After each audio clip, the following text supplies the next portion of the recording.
ตัวมือจำโพงมันเลยมือสิเห็นบ่มือนี่ไปเบิ่แล้วแดงเลยยังอีกขั้นตอนหนึ่งพี่น้องขั้นตอนสุดท้ายเลยอย่างนี้นี่ที่สำเร็จแล้วมือจนอันนี้เบิดละไปอะไรโค้งมาสันนี่เคยเห็นวะมันอันนั้นเนี่ยมันโพงนะผมบ่เคยเห็นได้แล้ววะห้องน้ำจากทะเลแล้วได้ห้องน้ำนองทะเลทะเลแล้วมัดป่ะแมนนับแต่ซื้อคนละแต่ซื้อปอก10 ล้านแล้ววะปอกแต่ทางน้ำบ่บ่พอเด้อฉันเนาะบ่พอมื้อนี้กินต้มมะม่าอยู่เฮือนน้องซาลีพี่น้องเอ้ยเฮ็ดคำบ่เลยที่ว่าทีมงานเราเคยกินข้าวอยู่น้องซาลี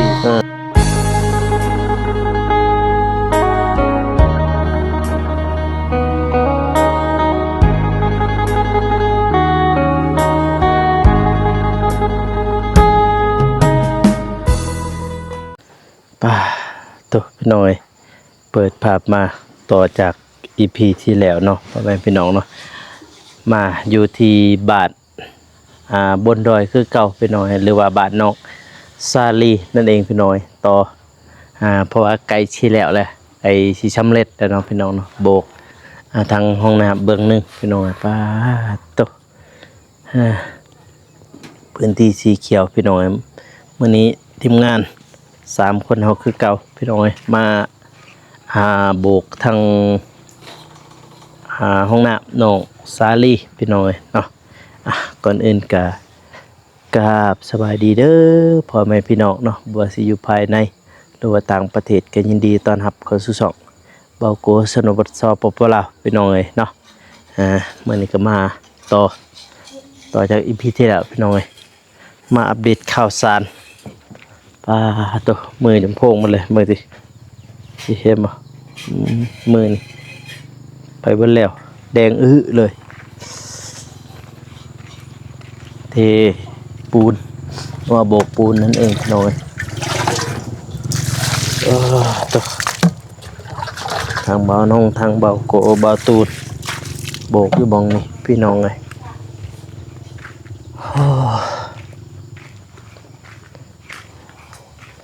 สบายดีเบาตูนสบายดีคือว่าปดแผดปากให้เขาเห็นน่ะเป็นไอบ่ไอยัง I miss you when I คอกไอคอกแค่น้องเสรีติดไหมนี่ไปแล้วบ่ทำเด้อนี่น้องอันนี้ใช่เลยบาริกรเลยโดยสบายดีบ่าวโกโดยสบายดีพ่อแม่พี่น้องและพี่น้องจะทุกท่านและ FC ทุกคนที่ว่าอยู่ในลาวพังไทยและต่างประเทศและคนอยู่ในบ้านก็ขอสวัสดีสบายดีเด้อเบิร์ดสุขูสุคนพี่น้องเลยมือจนไหนนี้ไปเลยโบกปูนกัด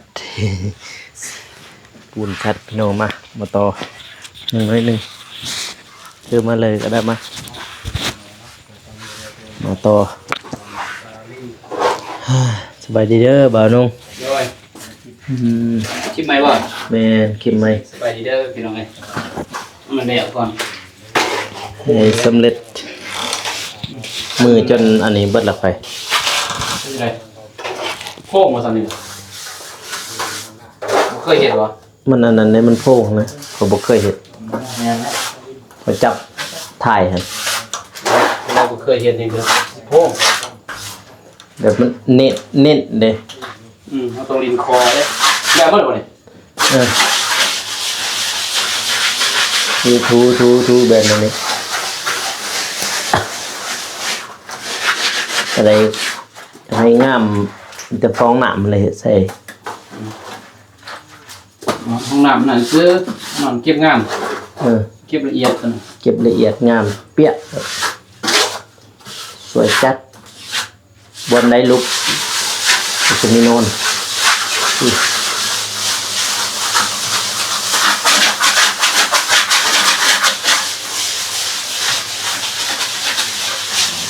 ถ้าหนาลายมันก็แตกยังแบบ แอ๊ก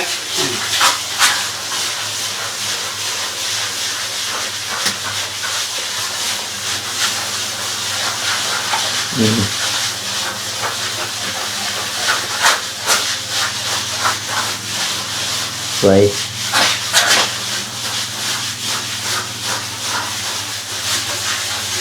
บริสำเร็จเบิ่งนี่ก็พอสำเร็จเบิ่งนี่ก็ดีใจแหละโอ้โอ้ยกัดเล็บแบบนี้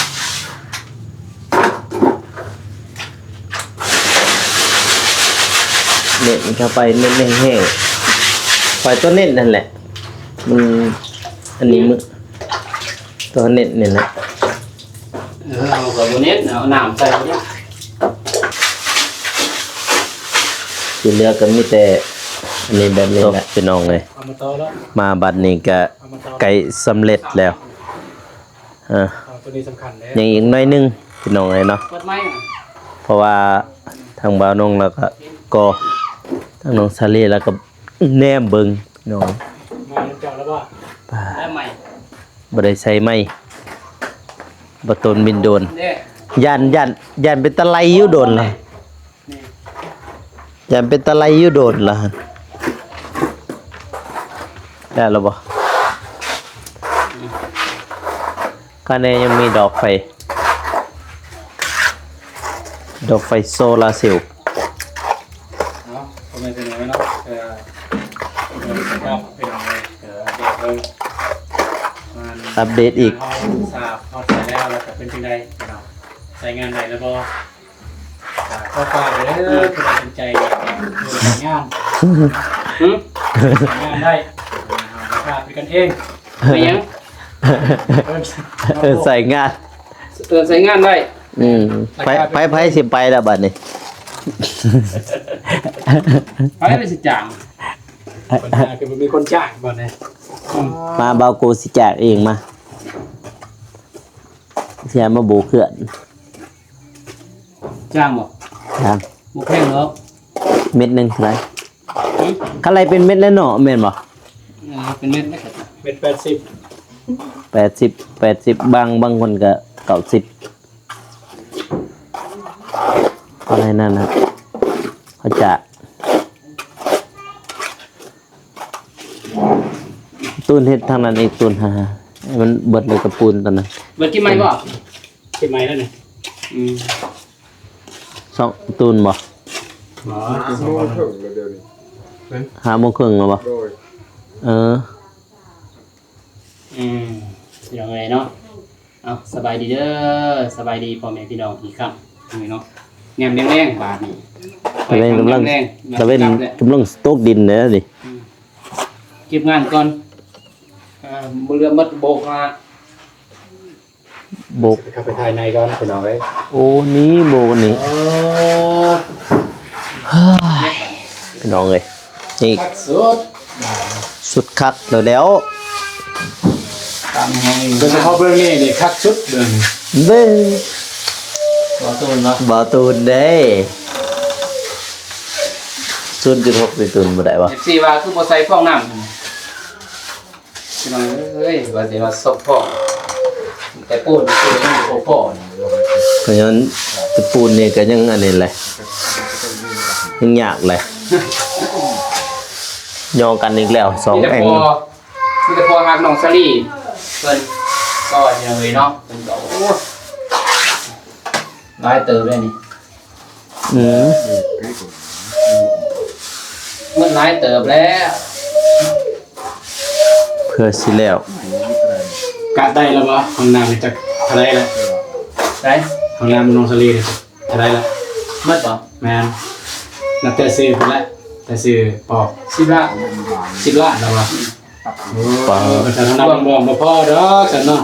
บ่พอบ่รวมกับเจ้าเด้รวมกับเบาโกนั่นแหละรวมเลย10 ล้านแล้วบ่10แล้วรวมเบาโกนำแน่ ปูนอีกทางน้องบองโอ้ย บ่แล้วเด้10 ล้าน18 ล้านบ่เงินโอ้ยเนาะประหยัดเอากันเฮ็ดประหยัดนะบ่ต้องโบอยู่ทางไหนกันนี่แหละพร้อมเพื่อนยังเพื่อนนอนเฮาเราซื้อแฮซื้อทรายนี่แบบ เป็นอันนั้นบ่ เป็น เป็นสอบบ่ บ่เป็นอะไรเด้เป็นคือว่าเอาบ่เป็นบ่วงนะมันได้บ่หลายมันเอาซ้ำเครื่องนั่นดิเอาเป็นบ่วงเลยพอเขาใส่ให้เต็มเลยมันเครื่องบ่วงนี่จักซำใด คันโบกตูนให้สำเร็จ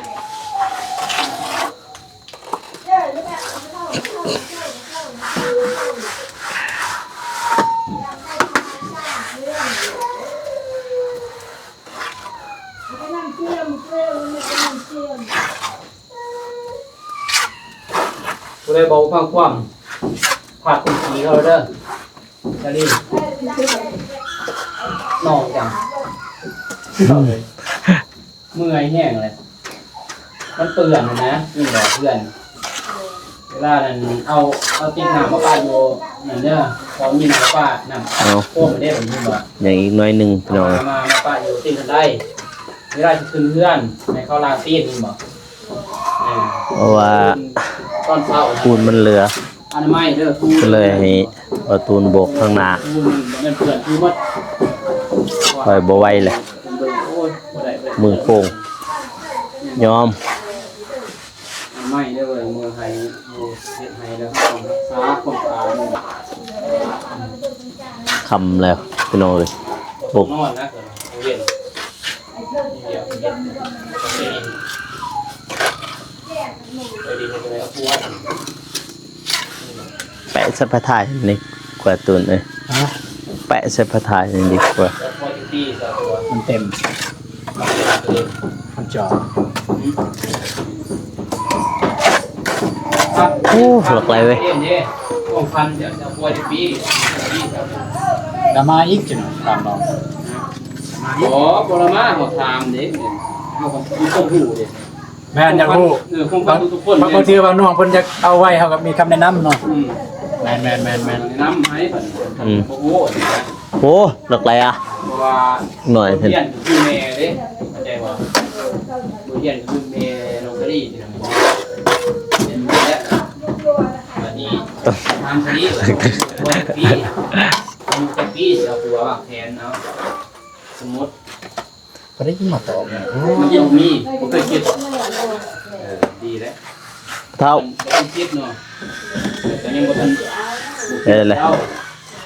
เห็นอยู่นะคนตี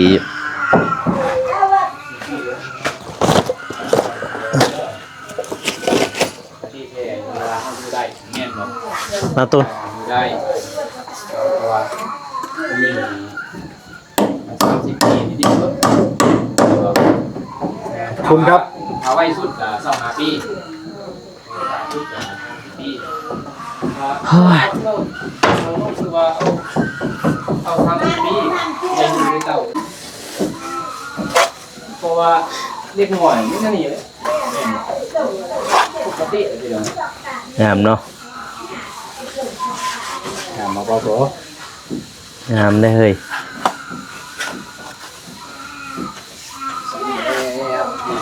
บ่โกเฮ็ดเป็นบ่คุณบ่ได้บ่โก ได้การอยู่ได้ใจอยู่คักได้ยีบอตูนเห็น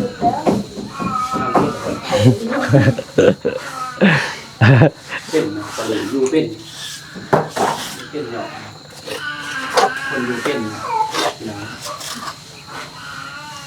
คนเดี๋ยวนี้ไปก็ได้ แบบ งาน สร้าง บ่ต้องอยู่ได้ก็ได้ ผู้ใดอยากจ้างมาจ้างได้พี่น้อง แม่น สร้างตูน เอาบ่ได้เฮ็ดบ่เป็นแม่น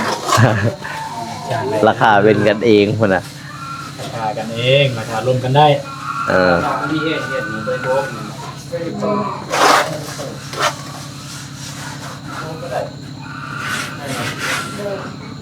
่ เอาเอาอันนั้นเบิ่งหั่นให้มันแห้งแล้วก็อันนี้ใส่แล้วนี่ถ่ายประถ่ายนี่ประถ่ายนี่ให้มันแห้งข้าวหนึ่งเลยประถ่ายใส่โอ้นี่กินมาเลยโอ้ฝุ่นยังหลายอยู่เฮ้ย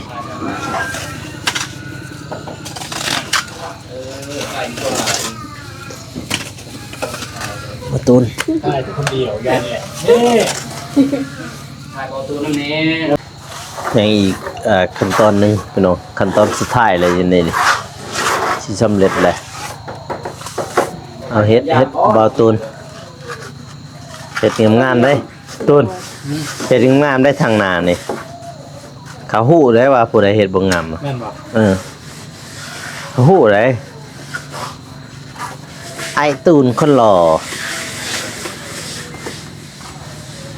งามบ่งามก็อยู่กับสีมือ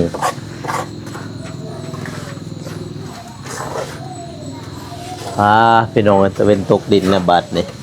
โอ้ตกดินแล้วบัดนี่บ่เห็นแหละทำอีกแล้วมื้อนี้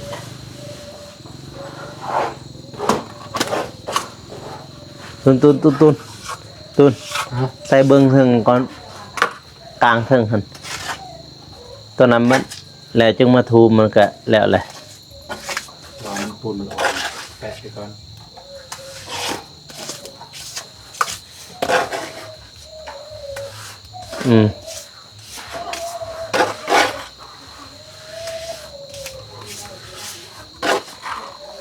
คือเลย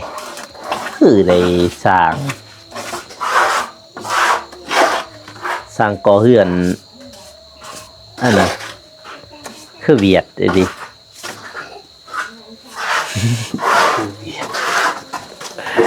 คือเวียดเกี่ยวเลยลิ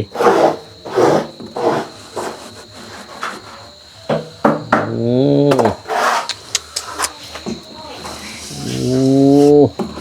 สร้างตูนพี่น้องเอ้ยเพิ่นก็เฮ็ดแบบสุดสีมือเลยบอกงามก็บอกว่างามนะเด้อพี่น้องเด้อนี่ แนวมันแล้ว แนวมันวะ มันไม่อยากมีปัญหา เอาดิอันนั้นเลยดิคอยเน็ตเด้อ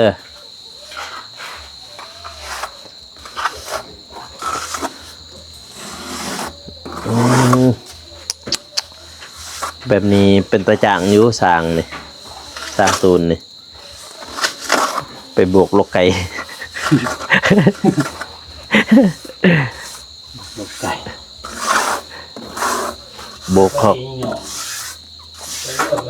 ทำลกไก่นะทีเดียว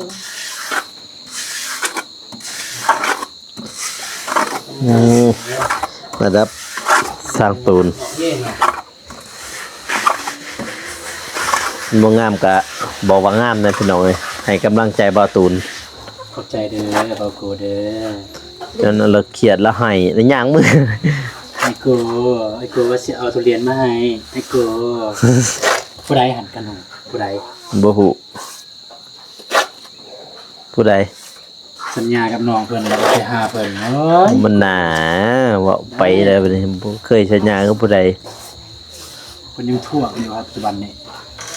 เจ้าอันมันตันไปหาเราหั่นสนะจ้ะหั่นโทรหากับบ่รับแล้วว่ะ คาเวียดเด้อน้องน่ะเอ้ยให้คาเวียดบ่ได้ตั้งใจ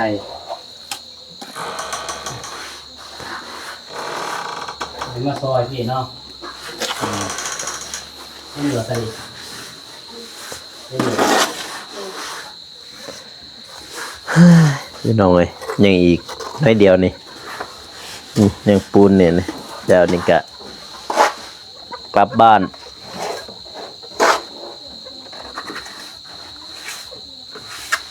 ค เงินทันอยู่ที่บาโค ำฮะ มาสั่นมันในทันอยู่ที่มือ บ่ฮู้บอกบ่ได้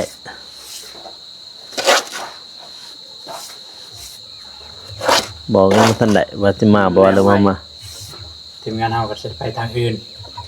มืออื่นบ่ แม่นเอ้ เดี๋ยวย ได้มืออื่น ฮะ เราบ่มามืออื่น ทาบ่ บ่ทันฮู้ ว้าวอ้าวบ่ขาดอยู่เลยมันเรียนไปเลยเอาดิ เพียงบ่กูอืม ยังเดียวนะบ่ถูกประตู ใส่ มันเอาเหี้ยถูกมาใส่เนาะมันทาแต่เงินนี่น้ำผู้ใหญ่บ่ได้บ่ได้เอาหยัง คักเว้ย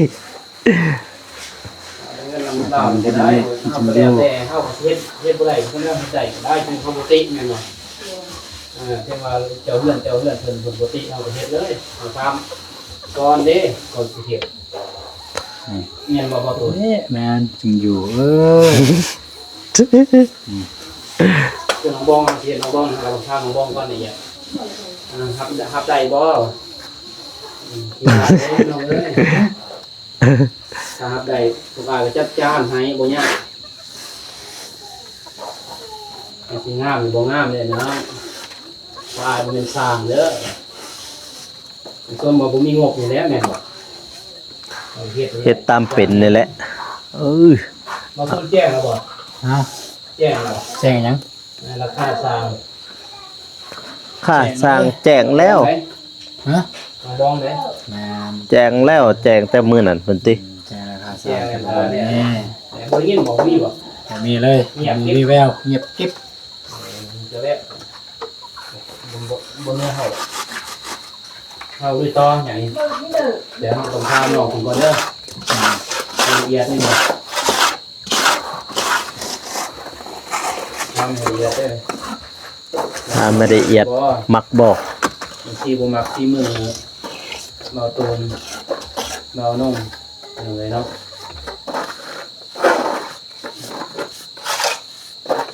โอ้ แบตเตอรี่เนี่ยง่ายสลิด ปลาน้องเอ้ย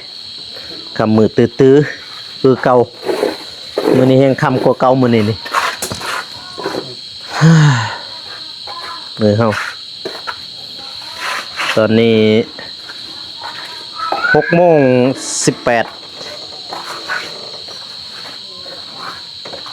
มงเลยแห่งคำบัดนี้โอ้ปาดโตบาดนี่พี่น้องเอ้ยคำมือตื้อตะไปปาน้อง ฮัลโหล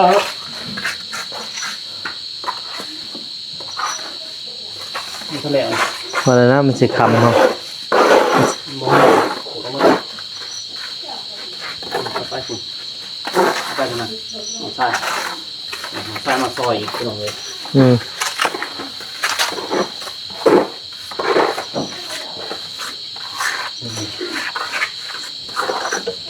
ขั้นตอนสุดท้ายเลยนี่ โอเค คนนั้นเนาะกูบ่ได้อันนั้นบ่ บ่ได้ออก ออกพืชมันหั่น คือมันสิแห้ง บ่เฮ็ดหุง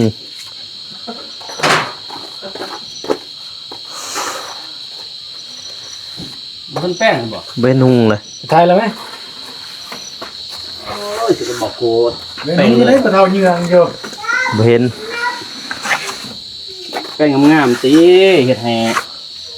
ลูกให้เต่าแล้วก็เขาแม่เขาเนาะ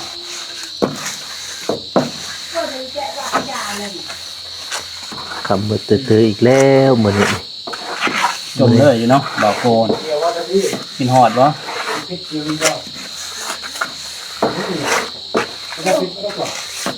ฝันเหมือนเนาะคนไม่ทางนะจักคนรักเขาบ่จักบอกโกเหมือน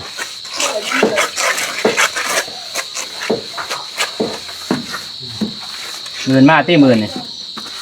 มื้อ มันแล้วซะยัง2ด่านนี่นะเจ้าบ่พอทางล่างบ่ได้โบกดอกโบกทางนี้ไปทางนั้นก็แล้วมาอยู่ติ บ่สนุกบ่แน่ใจถ้าเมื่อบ้านหั่นบ่แน่ โอ้ย เพราะว่าเครื่องอยู่บ้าน อย่างเลยเนาะ FC ก็ว่าอยู่นะอยากให้ทีมงานเฮานี่แบบไปแบบคือตะกี้มันคัก FC คอมเมนต์มากเลยให้ไปแบบคือๆนะพร้อมกันเดี๋ยวนี้ผู้ใหญ่เพิ่นก็บ่อยากซอยไปได้เพิ่นเบิ่งคือแจกกระจายเพิ่นมาสามัคคี มื้อนี้กินต้มมาม่าอยู่เฮือนน้องซาลีพี่น้องเอ้ยเฮ็ดคำบ่เลย อันที่ว่าทีมงานเฮาเคยกินข้าวอยู่กับน้องซาลี มาเบิ่งนี่กินมี่พี่น้องเอ้ย กินมาม่าแล้วบัดถาเบานุ่งเราหนึ่งล้างมืออยู่ขอบ่ทันล้างพุ่นจะได้บัดแล้วพุ่นแหละล้างบัดเดียวเพื่อก็อยู่เฮือนพุ่นแหละสิได้ละบัดทะนุพี่น้องอ่ะบ่ทะนุว่าสิเมื่อทางใดถ้ามาเมื่อทางบ้านพุ่นก็มื้ออื่นบัดทะนุว่าสิลงมาบ่บางทีก็ลงกันมานี่แล้วมาถ่ายก่อนอัพน้องเดิมน้องอันนั้นน้องบ้องก็จึงมานี้เลยมาบาตูนป่ามาเฮาเต็งเกเลยติไปเย็นเด้อตูนเย็นมาเลยวางเฮียได้เลย มาจะได้คือว่าได้มาหับจาก พอ บ่มีเกลือบ่มีเป็นตัว เป็นเนาะเป็นมีเกลือมีเป็นนัวสิซื้อเขานี่ เอากินตุ้นจะหน่อยหากันมาพี่น้องเลยกินมาอยู่เฮือนน้องสาลี เอาก่อนเด้อ มาบัดนี้เบ้าโก้จะได้จบคลิปเด้อพ่อแม่พี่น้องเนาะก็อย่าลืมฝากกดไลค์กดติดตามเบ้าโก้เบ้าตูนเบ้านุ่งพี่น้องเนาะสำหรับคลิปนี้ขอกล่าวคำว่าสบายดีพี่น้องบ๊ายบาย